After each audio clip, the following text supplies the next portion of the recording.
Hello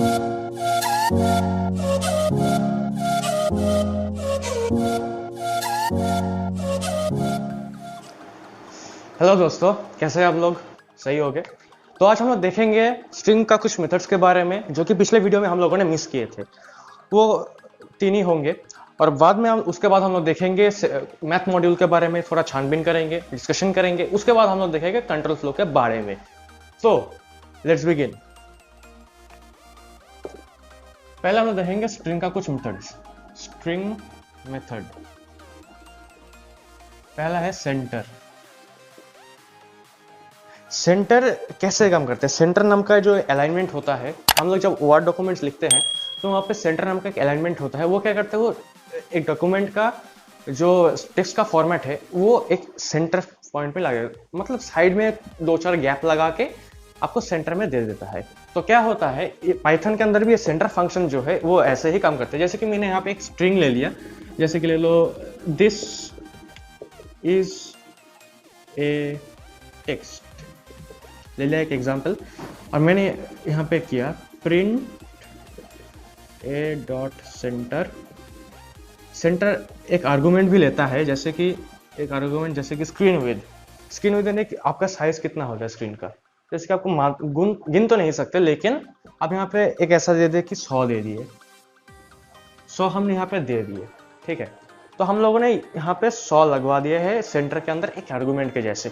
तो ये centre क्या करेगा, ये जो टेक्स्ट है, मैं पहले आपको ऐसे में दिखा रहा हूँ, ये है स्ट्रिंग।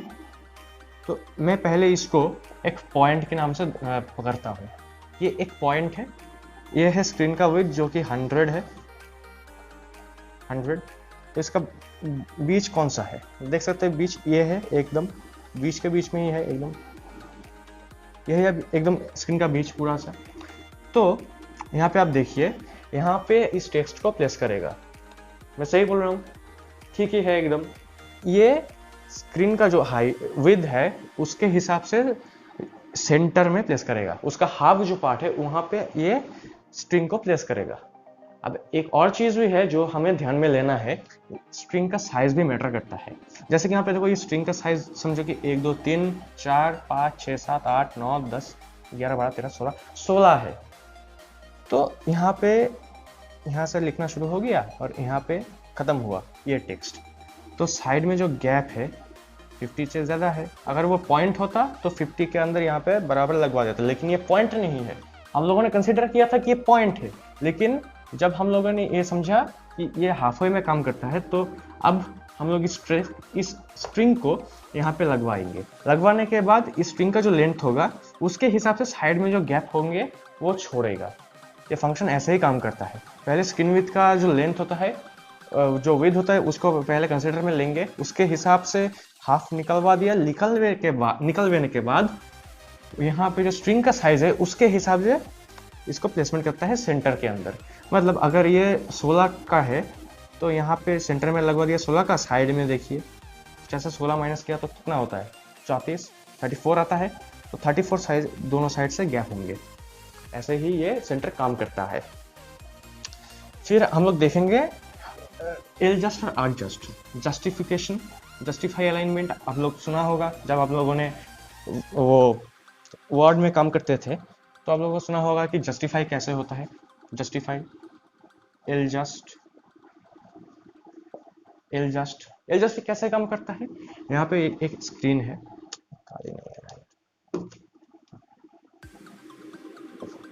यहाँ पे एक स्क्रीन है जो कि मान लो कि 100 है, 100 का स्क्रीन विड्थ है यहाँ पे, ठीक है। 100 का स्क्रीन विड्थ है यहाँ पे, तो यहाँ पर भी हाफ यही आएगा।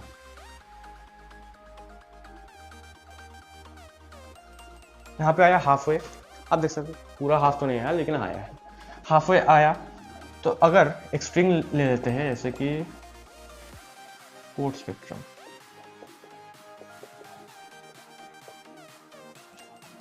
फिर प्रिंट सेंटर है एडजस्ट, प्रिंट एडजस्ट। इसके अंदर हम लोग कुछ ऐसा आर्गुमेंट लगवा देंगे जैसे कि स्क्रीन विड्थ हम लोगों ने दे दिया है।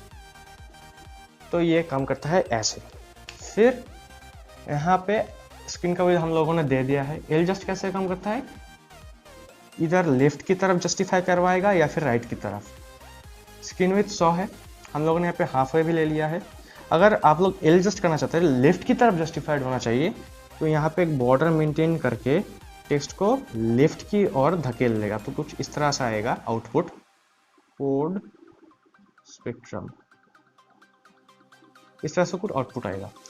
This is for L just. L just function के लिए ये होता है। और अगर यहाँ पे हम लोग देखें कि आर जस्ट कैसे काम करता है, आर जस्ट मतलब राइटली जस्टिफाइड। तो जस्टिफाइड कैसे होगा, यहाँ पे देखिए, यहाँ पे एक बॉर्डर मेंटेन होगा, होने के बाद जो टेक्स्ट है, ये जो स्ट्रिंग आपको दिख रहा है, ये स्ट्रिंग को राइट की तरफ धकेल देगा। धकेल देने के बाद यहाँ पे क्या होगा, ये कुछ आउटपुट इस तरह से आएगा जो कि इसके अंदर में मैच हो जाए। ऐसे ही लिखना पड़ेगा, कोड मैच हो जाए, हाँ, कोड स्पेक्ट्रम इस बॉर्डर में मैच हो गया। बिल्कुल एल जस्ट और आर जस्ट ऐसे ही काम करता है, राइट जस्टिफाइड, लेफ्ट जस्टिफाइड, इसका पूरा नाम ऐसा ही है। एल जस्ट मतलब लेफ्टली जस्टिफाइड या फिर लेफ्ट जस्टिफाइड, आर जस्ट का मतलब होता है राइट जस्टिफाइड। ठीक है, तो मेरे हिसाब से आप लोगों को ये जो स्ट्रिंग का जो मेथड्स है वो आपको समझ में आ गए होंगे। अब हम लोग देखेंगे मैथ मॉड्यूल के बारे में। बहुत ही फंटास्टिक मॉड्यूल है एकदम, मैथ मॉड्यूल, उसके बारे में हम लोग अब देखेंगे।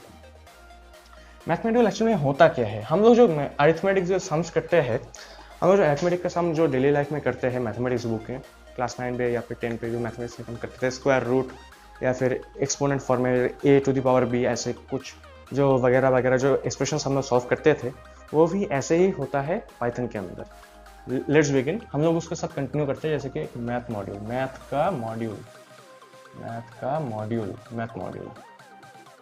हम लोग देखेंगे। मैथ मॉड्यूल के अंदर क्या क्या चीज़ें हैं। पहला जो स्टेप आता है, मतलब जो फंक्शन पहले आता है, पहले हम लोग जब प्रोग्राम को लिखेंगे तब हम लोग पहले लिखेंगे इंपोर्ट मैथ।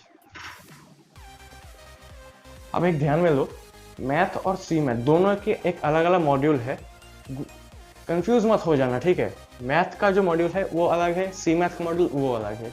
तो हम लोग बस मैथ का ही मॉड्यूल को इंपोर्ट करेंगे। पहले हम लोग लिखेंगे कि जैसे ए के अंदर एक वेरिएबल ले लिया। वेरिएबल लेने के बाद हम लोग एक नंबर ले लिया, जैसे कि ये फ्लोट नंबर ही ले लेते हैं, जैसे कि 8.4। ये है एक वेरिएबल जिसके अंदर फ्लोट डेटा टाइप के अंदर हम लोग ने लिखा है 8.4 का जो नंबर, एक फ्लोट वेरिएबल, नॉट लिटरल। जब हम लोग इसको प्रिंट करेंगे, जैसे कि प्रिंट तो प्रिंट सेल के अंदर, मैथ डॉट सेल, इसके अंदर हम लोग ए लगवा देते हैं। तो ये कैसे होगा देख लो, आउटपुट कुछ इस तरह से आएगा, आउटपुट 9 आ जाएगा। अब लोग बोलेगा 9 क्यों आया, क्योंकि ये तो 8.4 है। 8.4 यानी 8.4 हम लोग अगर एस्टिमेट करें तो 8.4 आना चाहिए था 8, लेकिन ये क्यों 9 दिखा रहा है, क्योंकि ये सेल फंक्शन जो है ये सीलिंग को दिखाता है। सीलिंग मतलब 8 से 8.4 ज्यादा है कि नहीं। 8 से 8.4 ज्यादा है, मानता हूँ। 8.4 से ज्यादा 9 है। जब आप लोग घर में रहते तो सीलिंग में आप ज्यादा लंबा है या फिर सीलिंग लंबा है। सीलिंग ज्यादा लंबा है तो आपका जो हाइट है सीलिंग से ऊपर नहीं नीचे है। आप सीलिंग के अंदर रहते, घर के अंदर है। अगर आपका घर आपके समान होता तो आप क्या रह सकते थे क्या? नहीं रह सकते थे। तो यहाँ पे भी ऐसे ही होगा। 8.4 जो है उसको राउंड ऑफ करके उससे बड़ा जो नंबर है 9, जो कि 8.4 से ज्यादा है, उसको रिटर्न करेगा, जो कि एक इंटीजर टाइप के है, एक इंटीजर टाइप का है। इसके बाद हम लोग देखेंगे, नहीं एक ही देख लेते हैं, हाँ, फ्लोर देखेंगे। फ्लोर का जो एक मेथड है, जैसे कि यहाँ पे देख लो, फ्लोर FLOR, हाँ। तो ये क्या करता है, ये एकदम परफेक्टली हम लोग जो एस्टिमेशन करवाते हैं, जैसे कि 8.4 है तो इसका आउटपुट आएगा 8.0 या फिर 8 आएगा। तो यहाँ पे फ्लोर क्या करता है, जो 8.4 दिया हुआ है, यहाँ पे क्या करेगा, 8 ही रिटर्न करेगा। क्यों 8 रिटर्न करेगा? क्योंकि ये 4 है। मान लिया हम लोगों ने यहाँ पे सोचा कि ये राउंड ऑफ के लिए अच्छा है, ये राउंड ऑफ करने में हमको मदद करता है। लेकिन ये एक्चुअल में राउंड ऑफ नहीं कर रहा है। फ्लोर का फंक्शन कुछ और ही है। कैसे काम करता है मैं अभी एक एग्जांपल देके दिखाता हूँ आपको। यहाँ पे जो 8.4 लिखा हुआ है ना, 8.4, इसको हम बनाएंगे 8.7 बना देते हैं, तब भी यहाँ पे आउटपुट आएगा 8। अब आप लोग पूछेंगे कि क्यों आएगा आउटपुट, तो ऐसा आना नहीं चाहिए था, क्योंकि 8.4 में हमको 8 रिटर्न करवा रहा था। वो तो हम लोगों ने 8.5 जाकि 0.5 से 4 कम है तो हमको 8 ही रिटर्न करना चाहिए था, लेकिन उसने 8.7 जो कि 5 से ज्यादा है हमको 8 रिटर्न कर रहे हैं। फिर से क्यों रिटर्न कर रहे हैं? क्योंकि फ्लोर जो फंक्शन है, जो डेसिमल पार्ट है, किसी एक नंबर के बाद जो डेसिमल पॉइंट से नंबर शुरू होता है उसको वो निगलेक्ट करता है, उसको वो इग्नोर करता है। क्यों करता है? क्योंकि फ्लोर का वैल्यू ऐसा ही आता है, हम लोग फ्लोर पे खड़े रहते हैं। हम खड़े कहाँ पे रहते हैं? घर के अंदर हम लोग फ्लोर पे खड़े रहते हैं। तो फ्लोर क्या, अगर मानो कि मैं 8.4 हूँ तो फ्लोर 8 है। मैं किसके 8.4 इससे ऊपर हूँ, है कि नहीं? मैं फ्लोर से ऊपर खड़ा हूँ, फ्लोर के ऊपर ही खड़ा हूँ, राइट। लेकिन मैं किसके ऊपर खड़ा हूँ? फ्लोर के ऊपर। तो यहाँ पे फ्लोर का नंबर ही हमको रिटर्न करेगा। जैसे कि आप देख सकते हैं 8.7 यहाँ पे मैंने लिया है, और जब मैंने फ्लोर फंक्शन के अंदर इसको रखा है, FLOOR फ्लोर फंक्शन के अंदर रखा है, तो ये हमको कुछ इस तरह से नंबर देगा, आउट 8 आएगा। क्यों 8 आएगा? क्योंकि 8.7 के अंदर जो 8.7 रहता है ना, यहाँ पे मैं एग्जाम्पल दे रहा हूँ, 8.7 इसको ये इग्नोर कर देता है, इसलिए हमको आउटपुट कुछ इस तरह से 8 आता है। इसका आउटपुट हमको 8 आता है। आई बात समझ में? तो फ्लोर इस तरह से काम करते हैं। अगर किसी डेसिमल नंबर दिए हुए हैं तो उसका जो फ्लोर वैल्यू है, जो कि 8.7 हो या फिर 9.8 हो, जो भी हो, उसका फ्लोर वैल्यू कौन है? 9 है। मतलब 9.8 के बाद 0.8 जो है, और उसके बाद जो भी नंबर है 0.815 जो भी हो नंबर, उसको वो इग्नोर करके फिर 9 को ही रिटर्न करेगा या फिर आउटपुट में हमको दिखाएगा, अगर आप लोग ऐसे प्रिंट स्टेटमेंट को यूज करते हैं तो। इसके बाद आता है फैब्स। फैब्स कैसे काम करता है दोस्तों? फैब्स कुछ इस तरह से काम करता है। फैब्स मतलब एक एब्सोल्यूट नंबर निकालना। जैसे कि यहाँ पे देखो, मैंने यहाँ पे 8.7 लिया है, तो आउटपुट कुछ 8.7 ही आएगा, ठीक है कि नहीं? 8.7 ही आएगा, क्योंकि फैब का काम ही है पॉजिटिव, किसी एक नेगेटिव नंबर को पॉजिटिव नंबर में कन्वर्शन करना। मैथमेटिक्स हम लोगों ने किए हुए होंगे, -1 का मॉड्यूलस जो होगा वो 1 ही हमेशा आता है कि नहीं? कुछ इस तरह से भी फैब्स भी ऐसे ही काम करते हैं, ठीक है। तो 8.7 जो यहाँ पे लिखा है, ये अगर मैं यहाँ पे नेगेटिव भी दे दूँ, नेगेटिव साइन भी दे दूँ, तो ये ऐसा ही आउटपुट आएगा। आप लोग चाहे तो इसको एक्सप्लेन कर में आपने देख सकते हैं घर के, अगर आपके पास कंप्यूटर या फिर लैपटॉप या फिर फोन है तो आप लोग इसको इस कोड को रन करके देख सकते हैं कि मैथ इंपोर्ट मैथ, देन ए के अंदर इस वेरिएबल को स्टोर कीजिए, इस लिटरल को वेरिएबल अंदर स्टोर कीजिए। करने के बाद यहाँ पे प्रिंट फंक्शन को कॉल करने के बाद इसके अंदर math.fabs इस ए का वैल्यू यहाँ पे लगवा दीजिए। आउटपुट कुछ इस तरह से आएगा। क्यों? क्योंकि ये फैब्स जो है एब्स्ट्रैक्ट वैल्यू को ही हमको देता है। अगर वो नेगेटिव में है तो उसको पॉजिटिव बना के हमको रिटर्न करवा देता है, ठीक है। एक और भी सिमिलर फंक्शन भी है, ना सिमिलर, आइडेंटिकली हम लोग बोलेंगे तो उसका होता है एब्स, ABS। एब्स वो बॉडी छोड़े वाला, तो वो एब्स नहीं है। एब्स कैसे? Abstract number. एब्स क्या करता है? एब्स्ट्रैक्ट, किसी एक नेगेटिव नंबर का एब्स्ट्रैक्ट वैल्यू हमको देता है। एब्स्ट्रैक्ट वैल्यू यानी पॉजिटिव वर्जन। ये नेगेटिव वर्जन है, ये पॉजिटिव में हमको रिटर्न करेगा। किसके बदौलत? ये जो है एब्स फंक्शन, इसके बदौलत हमको जो नेगेटिव नंबर है उसको 8.7 पॉजिटिव में रिटर्न करेगा। आगे बात समझ में? फैब्स और एब्स दोनों एक ही तरह से काम करते हैं, ठीक है। अब पिछले जो फंक्शन था उसके अंदर हम लोगों ने देखा कि हम लोग एप्स को कैसे यूज करेंगे, और अब हम लोग सीखेंगे कि पावर फंक्शन को हम लोग कैसे यूज करेंगे। तो पहले हम लोग इंपोर्ट करेंगे मैथ मॉड्यूल, इंपोर्ट मैथ, इसके अंदर ही सबका फंक्शन होता है। तो पहले मैं यहाँ पे लिख देता हूँ, ए के अंदर एक वेरिएबल लग देता हूँ पावर फंक्शन जो यूज कर रहा हूँ, इसके अंदर 2 वेरिएबल चाहिए। एक है ए के अंदर एक लिटरल रखा मैंने 10, बी को एक वेरिएबल बना के उसके अंदर हम लोगों ने रखा 2।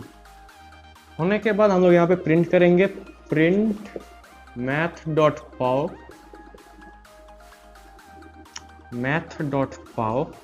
a, b।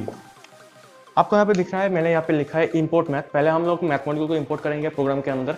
करने के बाद हम लोग यहाँ पे लिखेंगे ए के अंदर एक लिटरल लेंगे 10, फिर बी बनाएंगे, बी का एक वेरिएबल बनाएंगे, बी के अंदर हम लोग रखेंगे लिटरल एज अ 2, फिर हम लोग लिखेंगे प्रिंट मैथ डॉट पाओ ए कमा बी।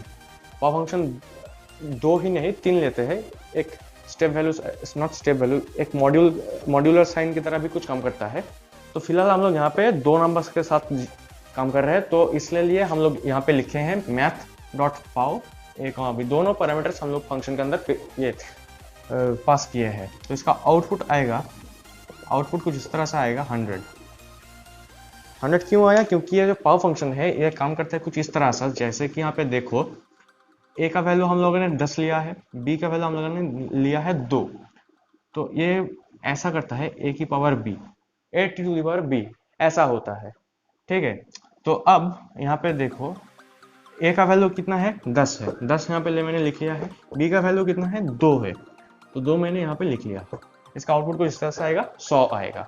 ठीक है, समझ गए होंगे। अब हम लोग देखेंगे स्क्यूआरटी फंक्शन कैसे यूज करते हैं। तो मुझे यहाँ पे बी वेरिएबल को हटाना पड़ेगा, यहाँ पे बी भी नहीं होगा बस।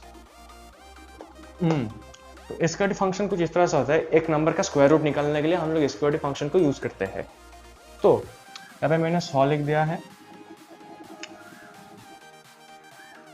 यहाँ पे हम लोग लिखेंगे स्क्यूआरटी, हाँ स्क्यूआरटी ऑफ ए।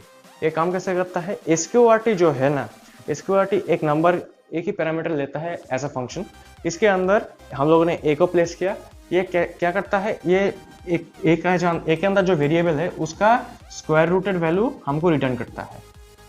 ठीक है, जैसे कि यहाँ पे देखो मैंने 100 यहाँ पे लिया है ए का वैल्यू, तो स्क्वायर रूट ऑफ 100 हमें 10 आना चाहिए, है कि नहीं? तो यहाँ पे हमको आउटपुट मिलेगा 10। स्क्वायर रूट फंक्शन कुछ इस तरह से ही काम करता है, जैसे कि हम लोग मैथमेटिक्स के अंदर जो स्क्वायर रूट ऐसा करते हैं ना, वही एक स्क्वायर रूट फंक्शन कर देता है। अब अगर चाहे तो पाव फंक्शन के साथ भी आप स्क्वायर रूट कर सकते हैं, जैसे इसका ऑल्टरनेटिव मेथड में दिखाता हूँ। आप लोग पाव फंक्शन के साथ भी एक मैथ मॉड्यूल मैथ डॉट पाव, इस अंदर अगर आपको स्क्वायर रूट फंक्शन चाहिए तो यहाँ पे ए 100 है, ए को ले लेता हूँ, इसके जो टू दी पावर होता है उसके मैं यहाँ पे दूंगा 0.5, क्योंकि 1/2 का वैल्यू आता है 0.5। तो हम लोग यहाँ पे लिख दिया, तो इसका आउटपुट कुछ इस तरह से आएगा, स्क्वायर रूट ऑफ ए का वैल्यू कितना है, ए का वैल्यू 100 है, यहाँ पे हम लोग आउटपुट आएगा 10। कुछ इस तरह से काम करते हैं। पावर फंक्शन के अंदर भी हम लोग स्क्वायर रूट परफॉर्म कर सकते हैं, लेकिन फिलहाल हमारे पास जो स्क्वायर फंक्शन है तो उसको हम लोग यूज करेंगे। ठीक है, हो गया। अब हम लोग देखेंगे डिग्रीज और रेडियंस के बारे में। डिग्रीज और रेडियंस काम कैसे करते हैं, जैसे कि आप देख लेता हूँ। डिग्रीज यहाँ पे ले लेता हूँ एक एग्जांपल की तरह, degrees radians of value in degree equivalent format of यहाँ पे एक ले लेता हूँ, एक नंबर ही ले लेता हूँ। डिग्री इसके अंदर 180 ले लेता हूँ, 180। Print math dot degrees, degrees या फिर रेडियंस, हाँ डिग्रीज में यहाँ पे वैल्यू होगा 179.91, कुछ इस तरह से आएगा। यहाँ पे ए लगवा देता हूँ, हाँ सॉरी, वैल्यू होगा 3.14। इसको हम लोग डिग्री में कन्वर्शन करेंगे। ठीक है, तो डिग्री में कन्वर्शन करेंगे जब, तो यहाँ पे आउटपुट हमारा आएगा कुछ इस तरह से 179.91, ये आएगा हमारा आउटपुट। तो यहाँ पे देखो ए के अंदर हम लोगों ने 3.14 रखा है, मैथ मॉड्यूल के अंदर जो डिग्रीज का जो फंक्शन है उसको हम लोगों ने कॉल करने के बाद उसके अंदर जो पैरामीटर लेते हैं ए, उसको हम लोगों ने यहाँ पे डाल दिया है। तो डिग्रीज फंक्शन क्या करता है, एक रेडियंस वैल्यू को डिग्री में कन्वर्शन करके दे देता है, तो ऐसा काम ये करता है। तो अब यहाँ पे मैंने यहाँ पे दिया पाई का वैल्यू 3.14। ठीक है, तो डिग्रीज क्या करेगा, इसका जो रेडियन वैल्यू है इसका डिग्री वैल्यू हमको निकाल कर देगा, और आपको आउटपुट कुछ इस तरह से आएगा 179.91, क्लोज टू 180, लेकिन फिर भी आपको ये रिटर्न करेगा 179.91। तो खासियत क्या है, रेडियन वैल्यू को डिग्रीज में कन्वर्ट करके आपको उस नंबर को रिटर्न करना या फिर आउटपुट स्क्रीन में प्रिंट करवाना, अगर आप प्रिंट फंक्शन यूज किया तो। अब मैं यहाँ पे इरेज करता हूँ इस पार्ट को, 179 यहाँ पे लगवा देता हूँ, यहाँ पे डिग्रीज अब नहीं। अब हम लोग सीखेंगे रेडियन फंक्शन, रेडियंस, रेडियंस, हाँ रेडियंस, रेडियंस, ये है रेडियंस 179.91। ए के अंदर 179.91 का वैल्यू हम लोगों ने रख दिया है। रख देने के बाद यहाँ पे मैथ डॉट रेडियंस जो है ए, ये हमको आउटपुट देगा डिग्रीज में। रेडियन का जो वैल्यू होगा वो डिग्रीज में हमको रिटर्न करेगा। उल्टा बोल दिया, यहाँ पे जो डिग्रीज का वैल्यू है वो हमको रेडियंस में रिटर्न करेगा या फिर आउटपुट दिखाएगा। जैसे कि यहाँ पे डिग्री का वैल्यू है, ये मैंने डिग्रीज पे लिखा है, ये डिग्रीज पे है, ठीक है, डिग्रीज 179.91 डिग्रीज। तो यहाँ पे रेडियन का जो वैल्यू होगा ये हमको दिखाएगा। कैसे? डिग्रीज का मतलब ये होता है, तो यहाँ पे हमको आउटपुट मिलेगा ऐसे कि 3.14, ठीक है। जैसे कि हम लोग जो सर्कमफ्रेंस में करते हैं ना, theta equal to L by R, ऐसे कि कुछ इस तरह सा भी काम होता है इसके अंदर, ठीक है। तो रेडियंस हमको डिग्रीज है, रेडियन का उस डिग्री का जो रेडियन वैल्यू है वो हमको रिटर्न करेगा, या फिर अगर आप लोगों ने प्रिंट फंक्शन यूज किया तो हमको प्रिंट फंक्शन का जो आउटपुट स्क्रीन पे दिखाता है वो हमको रिटर्न करेगा। तो ये था मैथ मॉड्यूल के पूरा का पूरा छानबीन और डिस्कशन। अब हम लोग सीखेंगे कंट्रोल फ्लो के बारे में। एक पाइथन प्रोग्राम के अंदर फ्लो ऑफ कंट्रोल कैसे कम करते हैं, प्रोग्राम काम कैसे करते हैं, वो आज हम जानेंगे। देखो कंट्रोल फ्लो होता क्या है, आज हम लोग उसका पार्ट 1 सीखेंगे। कंट्रोल फ्लो में 2 पार्ट होते हैं, एक है कंडीशंस, दूसरा है व्हाइल लूपिंग कॉन्स्ट्रक्ट्स। आज हम लोग देखेंगे पार्ट 1। लूप के जो बारे में होंगे वो हम अगले वीडियो में कवर करेंगे। तो अब हम लोग देखेंगे पहला पार्ट, जैसे कि होगा कंडीशंस। कंडीशन यानी यहाँ पे देख लो, इफ ये कंडीशन लगवाया, इसके अंदर कलन लगवाने के बाद यहाँ पे मैंने ये दे दिया, फिर हम लोग दिखा एल्स के बाद एल्स के अंदर कुछ एक कंडीशन दे दिया है, ठीक है। तो ये पहला हमारा एग्जाम्पल रहेगा control flow of a program. Control flow of a program में शॉर्ट में, ठीक है। हाँ, तो यहाँ पे इफ एल्स काम कैसे करेगा। इफ के अंदर हम लोग एक कंडीशन देंगे रिलेशनल ऑपरेटर के साथ, इसके बाद हम लोग लिखेंगे, क्या लिखेंगे, एल्स, जिसके अंदर हम लोग कोई कंडीशंस नहीं लेते, ठीक है। एल्स कैसे काम करता है, एल्स के पास अगर हम लोग यहाँ पे एल्स के अंदर कुछ ऐसा कंडीशन दे दे, कंडीशन हम लोगों ने अगर सेट किया है, तो एक काम कैसे करेगा, आपको यहाँ पे एरर लगवा देगा कि else takes no relational arguments. तो यहाँ पे हम लोग बस एल्स लिख के छोड़ देंगे। छोड़ देने के बाद इस ब्लॉक के अंदर आने के बाद 4 लाइन का स्पेसेस होंगे। यहाँ पे 4 लाइन का स्पेस है, 4 स्पेसेस। अगर आप इंटरप्रेटर में लिख रहे हैं तो ये ऑटोमेटिकली इंडेंट हो जाएगा, या फिर किसी और भी टेक्स्ट एडिटर के अंदर आप लोग लिख रहे हैं तो यहाँ पे ऑटो इंडेंट हो जाएगा। और अगर आप लोगों ने यहाँ पे ये कोलन जो है इसको अगर मिस किया तो आपको यहाँ पे स्पेसेस नहीं दिखेंगी। क्यों? क्योंकि आप लोगों ने यहाँ पे कलन नहीं लगाया। और एक बात है, अगर आप लोगों ने यहाँ पे कलन नहीं लगाया तो सिंटैक्टिकल एरर भी आ जाएगा। तो अगर आपको उसको अवॉइड करना तो आपको ये कलन लगवाना must. Placing the kiln here is a must. अगर ये नहीं आया तो यहाँ पे सिंटैक्स एरर आ जाएगा, इनवैलिड सिंटैक्स नाम का एक प्रॉम्प्ट आ जाएगा। अगर आप लोग रॉ पाइथन का जो इंटरप्रेटर या फिर शेल है उसके अंदर कर रहे हैं तो फिलहाल हम लोग देखेंगे कि इफ कंडीशन के अंदर हम लोग एक कंडीशन सेट करने के बाद उसके अंदर का जो ये स्पेस है ऑटो इंडेंट होने के बाद यहाँ पे होता क्या है, ऑटोमेटिकली हम लोग यहाँ पे कुछ स्टेटमेंट देंगे, ब्लॉक ऑफ स्टेटमेंट देने के बाद यहाँ पे हम लोग देंगे एल्स कंडीशन। एल्स एक कीवर्ड है, कंडीशन हम लोग यहाँ पे सेट नहीं कर सकते। एल्स का मतलब होता ही कुछ और है। अगर पहला कंडीशन फेल हो गया तो एल्स का पार्ट, एल्स के अंदर जो स्टेटमेंट होगा, जैसे कि यहाँ पे जो एल्स का अंदर स्टेटमेंट है ये एग्जीक्यूट हो जाएगा।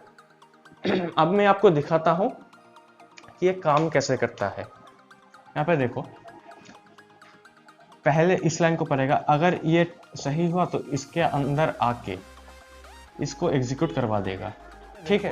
यहाँ पे अगर ये कंडीशन फेल हुआ तो ये डायरेक्ट इस लाइन के अंदर आके इस लाइन के अंदर जो स्टेटमेंट है उसको एग्जीक्यूट करके प्रोग्राम को एग्जिट करवा देगा, ठीक है। तो ये था पहले नॉर्मल इफ एल्स के बारे में।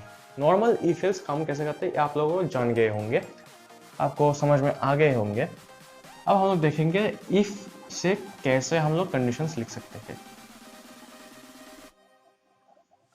जैसे कि यहाँ पे लिखो, इफ के अंदर हम लोगों ने कंडीशन लिखा, यहाँ पे 4 स्पेसेस छोड़ देंगे, ठीक है।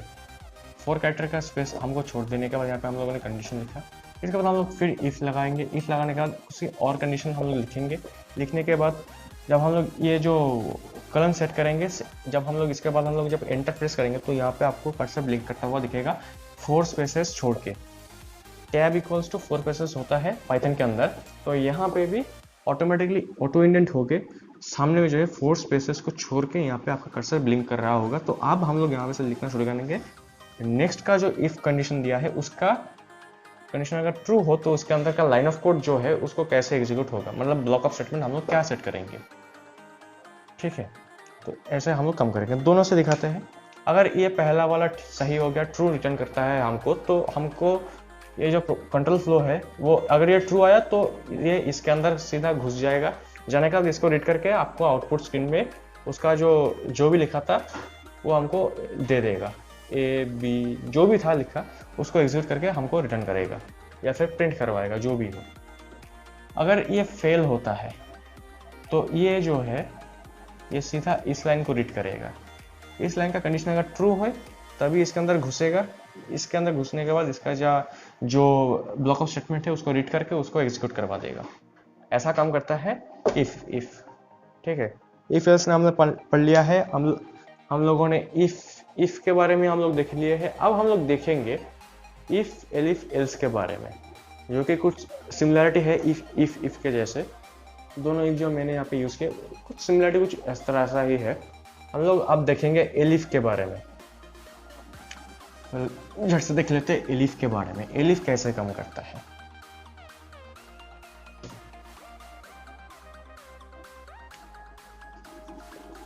एलिफ एक कंडीशन लिख दिया, फिर मैंने यहाँ पे कलम लगवाया। ऑटो इंडेंट होने के बाद यहाँ पे हम लोग लाइन ऑफ कोड लिखेंगे।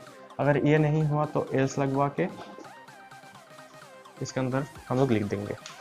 पहले देखिए ये यहाँ पे कैसे काम होता है। अगर आपका यहाँ पे एक कंडीशन लगा है कि इफ के अंदर एक कंडीशन दिया, उसके बाद कदम सेट करने के बाद ऑटो इंडेंट होके हम लोगों ने यहाँ पे ब्लॉक ऑफ स्टेटमेंट लिख दिया है। लिख देने के बाद यहाँ पे एलिफ जो है, एलिफ के अंदर आप क्या कर सकते हैं, एलिफ के अंदर एक कंडीशन सेट किए। अगर ये ट्रू हुआ तो इसके अंदर जो मतलब यहाँ पे आप लोगों ने जो ब्लॉक ऑफ स्टेटमेंट लिखा होगा वो एग्जीक्यूट होगा। पहले हम लोग एलिफ का स्ट्रक्चर लिख लिया है जो कि इफ के समान ही है। ठीक है, होने के बाद यहाँ पे एलिफ के अंदर इस कलम को सेट करने के बाद ये इसके अंदर ऑटो इंडेंट होके हम लोग के यहाँ पे लाइन पे जो आएगा हम लोगों को लाइन पर लिखना है। ठीक है, जैसे कि आप लोगों यहाँ पे लिख दिया कि प्रिंट समथिंग, प्रिंट वगैरह कुछ लिख दिया है, या आप लोगों ने यहाँ पे लिख लिया है। लिख देने के बाद यहाँ पे देखिए अगर ये कंडीशन ट्रू होता है तो क्या करेगा। और हाँ, आप लोगों ने एल्स भी लिखा है, तो एल्स के अंदर भी एक ब्लॉक ऑफ स्टेटमेंट दे दिए। डाल देने के बाद अब मैं समझाता हूँ कि यह कंट्रोल फ्लो काम कैसे करेगा। मैंने पिछला जो इफ के बारे में बताया था कि इफ पहला जो ब्लॉक है उसको पहले रीड करेगा। अगर वो ट्रू है तो उसके अंदर घुसने के बाद वो ब्लॉक ऑफ स्टेटमेंट को रीड करके एग्जीक्यूट करेगा। अगर वो नहीं हुआ तो अगला जो इफ है उसको रीड करेगा। अगर वो ट्रू नहीं आया तो उसके आगे जो है उसको एग्जीक्यूट करेगा। अगर वो इफ सही निकला तो उसके अंदर घुस के जो ब्लॉक ऑफ स्टेटमेंट लिखा है उसको रीड करके एग्जीक्यूट करवा देगा। तो सिमिलरली एलिफ भी कुछ उस तरह सा ही काम करता है। अगर आप लोग लिखे हैं कि एलिफ को छोड़ के आप लोग यहाँ पे इफ भी लिखे तो भी कोई प्रॉब्लम नहीं, लेकिन हम लोग यहाँ पे एलिफ भी लिखेंगे। ठीक है, पहले अगर ये ट्रू हुआ तो क्या हुआ, इसके अंदर घुसेगा, इसको रीड करके एग्जीक्यूट करवा देगा। अगर ये ट्रू नहीं हुआ तो इसके बाद यहाँ पे आएगा, इसको रीड करेगा। अगर ये ट्रू हुआ तो इसको रीड करके एग्जीक्यूट करवा देगा। अगर ये भी फॉल्स हुआ तो क्या होगा, ये सीधा ये भी फॉल्स है, ये भी फॉल्स है, तो यहाँ ये क्या करेगा, ये सीधा इस लाइन को रीड करेगा। एल्स के अंदर झुकेगा भी नहीं, अंदर का एल्स को रीड ही नहीं करेगा। एल्स एक ऐसा कीवर्ड है जब हम लोग कंडीशन के अंदर लिखेंगे तो एल्स को हम लोग रीड ही नहीं करेगा। वो प्रोग्राम एल्स को छू कर भी नहीं देखेगा। उसके अंदर जो लाइन लिखा है, ये लाइन ऑफ कोड जो है, इसको रीड करके वो एग्जीक्यूट करवा देगा। क्योंकि एल्स के अंदर हम लोगों ने किसी कंडीशन को सेट ही नहीं किया है, एल्स कोई कंडीशन लेता ही नहीं, इसलिए प्रोग्राम उसको रीड नहीं करेगा। एल्स को डायरेक्ट उसके जो अंदर जो हम लोगों ने लिखा है ब्लॉक ऑफ स्टेटमेंट उसको रीड करके एग्जीक्यूट करवा देगा। ठीक है, तो ये काम करता है। अब हम लोग देखेंगे नेस्टेड इफ्स के बारे में, नेस्टेड इफ एल्स कैसे काम करते हैं। और हाँ, एक जरूरी बात यहाँ पे देखो, अगर आप लोगों ने कुछ इस तरह सा किया कि एल्स को आप लोगों ने इधर लिख दिया और एलिफ को एल्स के बाद लिख दिया, एलिफ के अंदर कुछ कंडीशन सेट करके एल्स के बाद ऐसा किया, तो ये एरर आ जाएगा। एलिफ को हम एल्स के बाद लिख नहीं सकते। एल्स एक ब्रेक पॉइंट की तरह ही काम करता है, जैसे कि अगर इफ हुआ तो होगा, नहीं हुआ तो एल्स होगा। प्रोग्राम का मतलब यही होता है। यहाँ पे आप लोग एलिफ जो लिखे हैं ना, वो काम ही नहीं, वो बेकार लिए आप लोगों ने लिखा, एकदम बेकार है लिखने के लिए, कुछ काम ही नहीं करेगा। तो हम लोग ये एक कन्वेंशन की तरह ही ले लीजिए।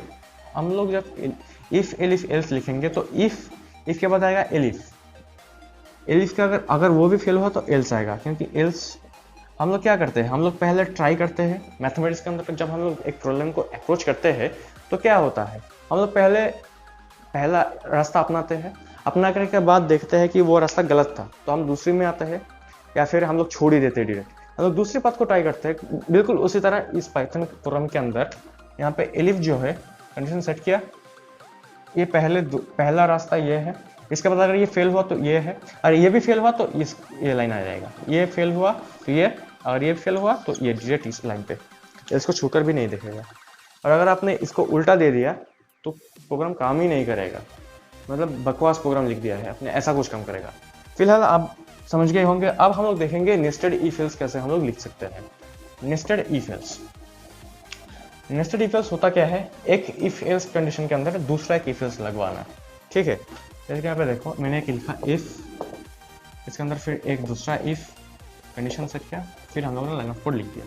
अगर ये नहीं हुआ तो एल्स लगवा दिया, ये क्या लाइन ऑफ कोड। बाद में हम लोग देखेंगे एल्स, एल्स के अंदर भी हम लोग इफ लाइन ऑफ कोड, नहीं हुआ तो एल्स हो गया। कैसे काम करेगा, इस स्ट्रक्चर को हम लोग कहते हैं नेस्टेड इफ एल्स। यहाँ पे जो मैंने डैशेस लगवाया है, यहाँ पे मैंने जो डैशेस लगवाए हैं वो रिलेशनल ऑपरेटर्स को देने के लिए है।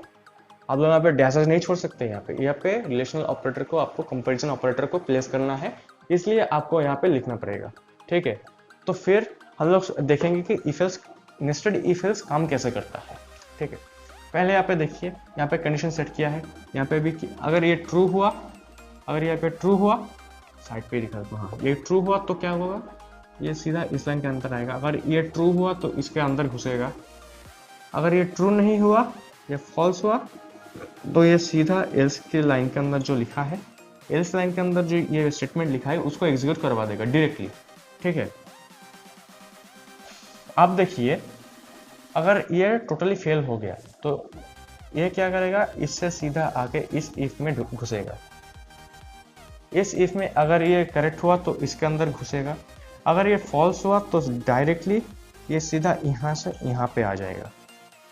लेकिन पहले ये चेक करेगा, ये गलत बोल दिया मैंने, ये चेक करेगा अगर ये एल्स के अंदर आके ये इफ अगर फॉल्स होता है तो ये सीधा इसके अंदर घुस जाएगा, ये जो लाइन है यहाँ पे घुस जाएगा, इस लाइन को एग्जीक्यूट करके बाहर हो जाएगा, ठीक है।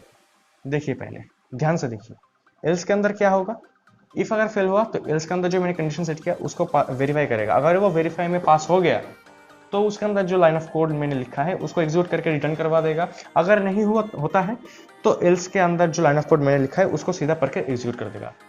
ऐसा ही काम करता है नेस्टेड इफ एल्स। आप चाहे तो कुछ ऐसा भी बढ़ सकते हैं, इसका डिग्री भी बढ़ सकते हैं। ये है फर्स्ट लेवल का नेस्टेड इफ एल्स। अगर आप चाहते हैं इफ के अंदर भी आप एक लिख सकते हैं, इफ के अंदर फिर से एक इफ देते, इसके अंदर भी आप चाहे तो इन्फिनिट टाइम्स भी आप लोग इफ नेस्टेड इफ बना सकते हैं, नेस्टेड टाइम्स का भी हो सकता है, इफ के अंदर इफ, उसके अंदर इफ, उसके अंदर भी इफ, ऐसे भी आप कर सकते हैं, कोई दिक्कत नहीं होगा। तो ये था कंट्रोल फ्लो के बारे में। अगले वीडियो में हम लोग देखेंगे, क्या देखेंगे, कंट्रोल का जो पार्ट 2 है, जैसे कि लूपिंग कंस्ट्रक्ट, उस वीडियो में हम लोग देखेंगे for loops, while loops, loops के बारे में, लूप एल्स, हम लोग वो सब स्टडी करते रहेंगे, ठीक है।